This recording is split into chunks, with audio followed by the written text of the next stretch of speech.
जनमे से रहलू नाई हरवाए बेटी, अब चललो अपना ससुराल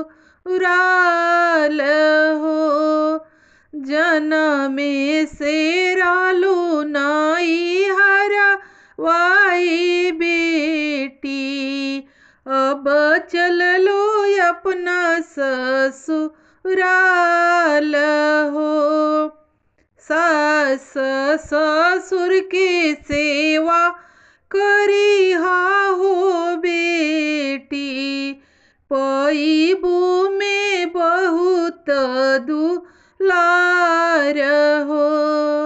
सास ससुर के सेवा करी हो बेटी, पैबू में बहुत दुलार हो। अरे जेठ जेठानी के जवाब जानी दीहा, करी रसोइया मन लाई हो। करी रसोइया मन लाई हो।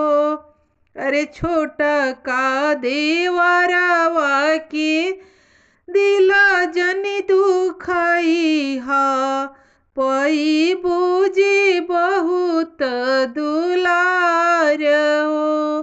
अरे छोटा का देवरवा के दिला जनी दुखाई हा, पैबू में बहुत दुलार हो। छोटकी ननदिया के प्यार से बोलई हा, हंसी खुशी रहिया संग साथ हो। हंसी खुशी रहिया संग साथ हो। अरे बड़का जेठ जी के कदर तू करी हो, पैबू दुलार बड़ी प्यार हो।